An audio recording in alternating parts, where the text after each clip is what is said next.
Hey guys, what is up and welcome to today's video where we're going to be talking and explaining all about masteries in Marvel Contest of Champions. This kind of guide and explanation is aimed initially at beginners. We're going to talk about how to build your masteries from the ground up, but then kind of when we get later into the video, we'll talk about some of the endgame options that are available. So let's start off in the utility tree, which is where everybody should be starting off for kind of two essential masteries, which are known as parry and evade. So these are just the two nodes here. So this one is parry. So basically by unlocking this node, which is going to cost you initially about, I think it's 135 units to get the core. And that's kind of one very important tip and something I want to touch on early on is that when you are starting the game, you do not want to spend ideally any units on crystals. Crystals are really bad and inefficient to spend units on. By actually playing the game, when you get to kind of a certain level, you can grind up to, now it is about 40 free crystals every week. So it's really easy to get a ton of free crystals, so you really shouldn't be spending your units on them. Units are, you kind of want to save for masteries, as some of them, especially when you get to all the end tier, do get quite expensive, but having them is going to be very rewarding. Anyway, let's go back to parry and evade. So parry is if you time a block right when attacked, it reduces the damage of this attack by 33% and also stuns your opponent. You'll notice in pretty much every one of my gameplay videos, I am constantly parrying. It's something that does take a while to get used to, but there is an awesome guide by Dorky Diggity Dave on it, on how to do it. But when you can parry well, like, fights just become a million times easier. But it does take a while, guys, but I will link that video guide for you, because parrying does take a lot of practice to master. And there is also evading. So basically evading allows, gives you the functionality of when you swipe back to evade attacks for the duration of you swiping back. So this is an absolutely amazing mastery. It is used to evade and counter a lot of stuff. For example, like Iron Man's level 2 ability fires a beam at you. If you swipe back at the right time, then you can totally avoid this. If we're looking at stuff like Alliance Quest, the final boss in that, Kang, his level 1 ability fires a beam, you swipe back, totally counter that.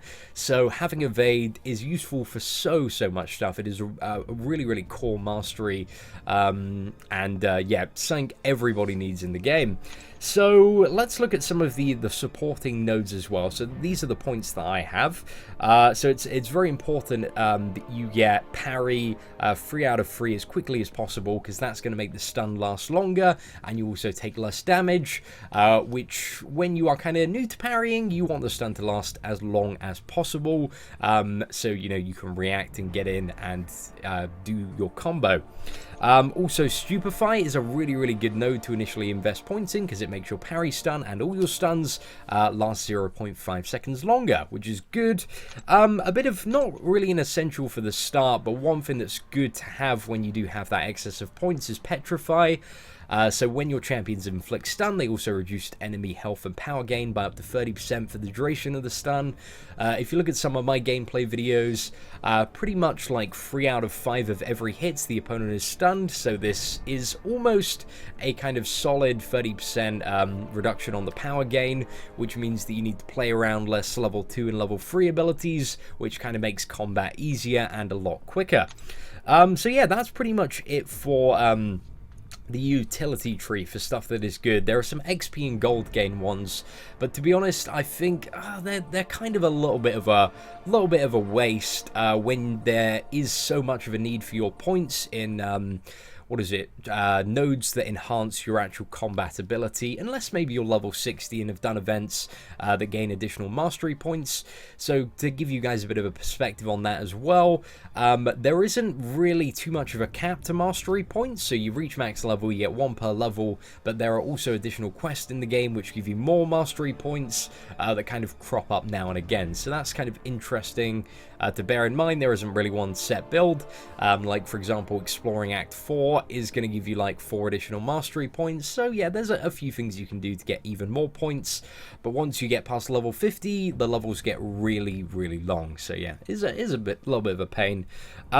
So let's have a look. One also kind of interesting mastery, which I've got 1 point in at the moment, is Mystic Dispersion. So your Mystic champions, because a lot of my top champions are Mystic. Every time a enemy beneficial effect expires, they gain 2% power, which is really, really good.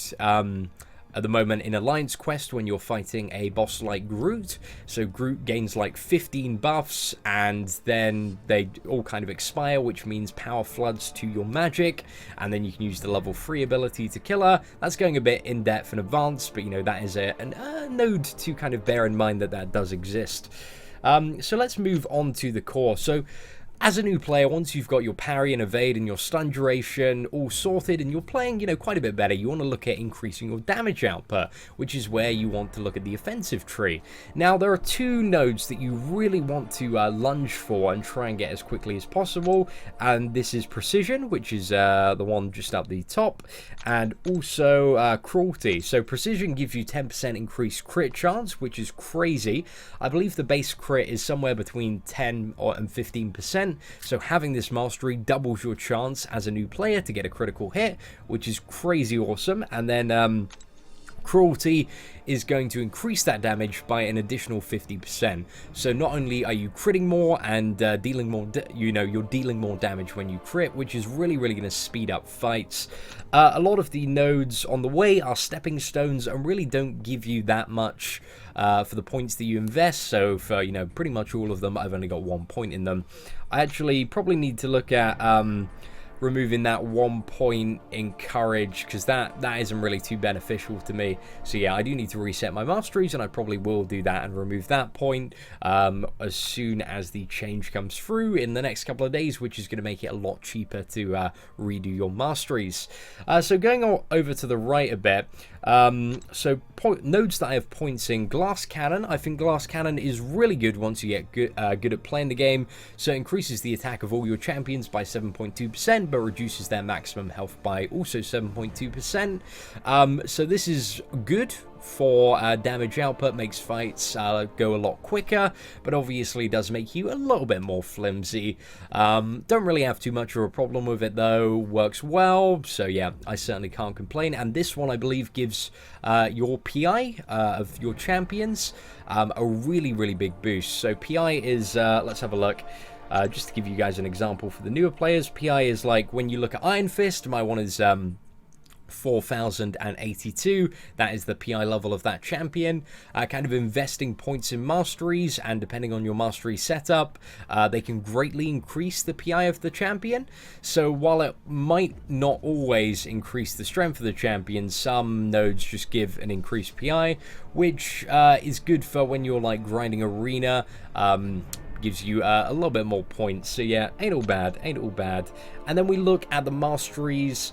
Let's look at the masteries in the bottom right. So ones that I think are quite good. Despair is really, really good. I need to get this 3 out of 3 when I get more mastery points. So debuffs applied to the enemies reduce their healing and regeneration by 5% up to 15% per stack each. So if you have champions like Iron Fist, Black Panther, Ant-Man, Luke Cage, champions that do a lot of debuffs, they're going to place a pretty much heal block on the enemy, which I think is really, really good. Comes in handy in a lot of scenarios. So yeah, I definitely suggest getting that 3 out of 3 if you have the points available. And then we look at, what is it, Deep Wounds. So that's the kind of bleeding node that you see here.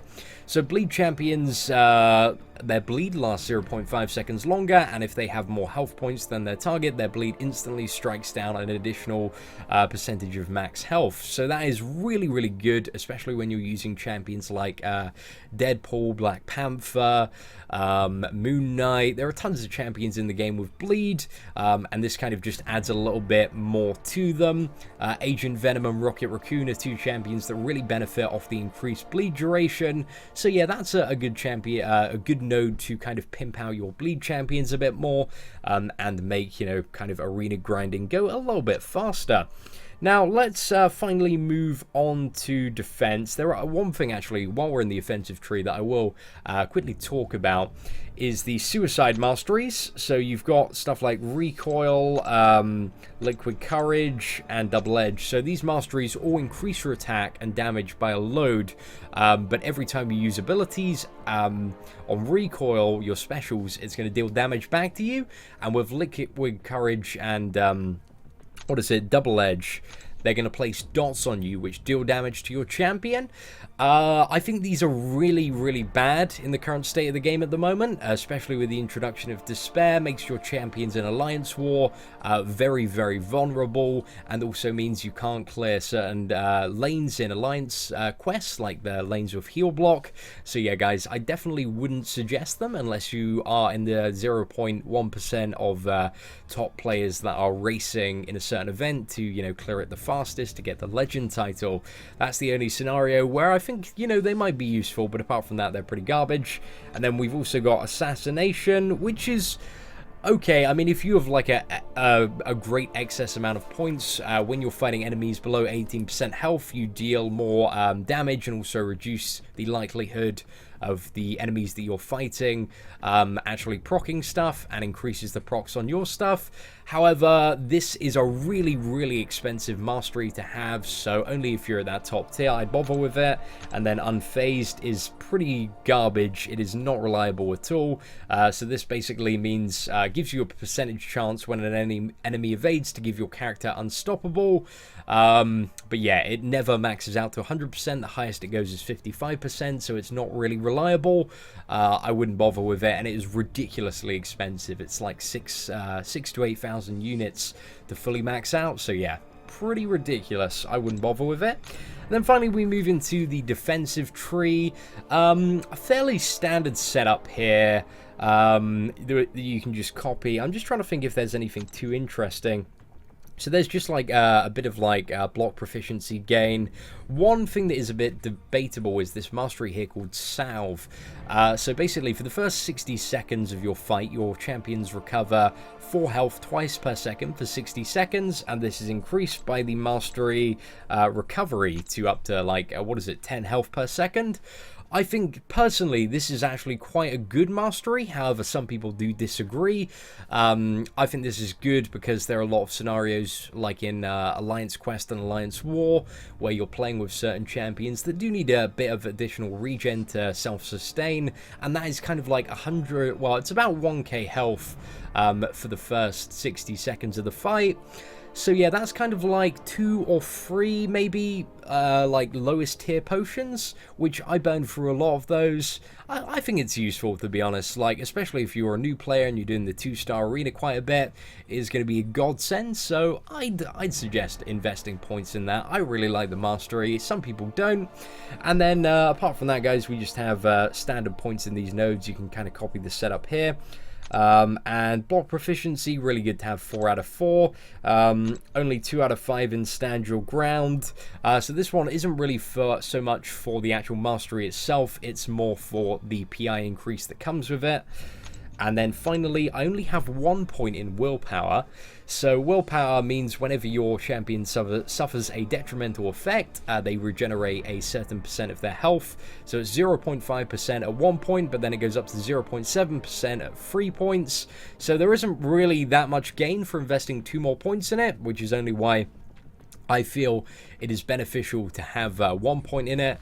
So yeah, I'm probably not going to ever bother going with 3. I mean, now Willpower has been nerfed.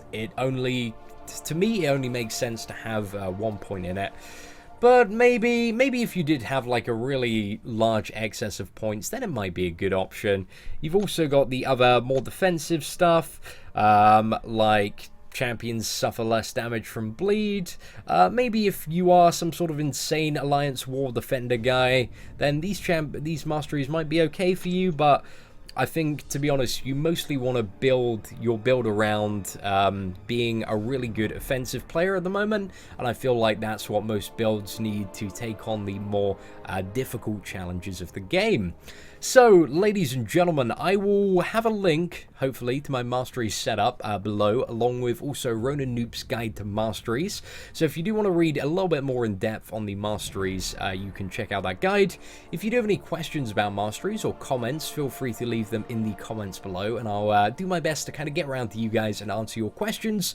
If you enjoyed the video and want to see more awesome Marvel Contest of Champions content, feel free to hit that subscribe button. If you like the video, leave a like. Apart from that, guys, take care, and I hope that you have an absolutely fantastic day.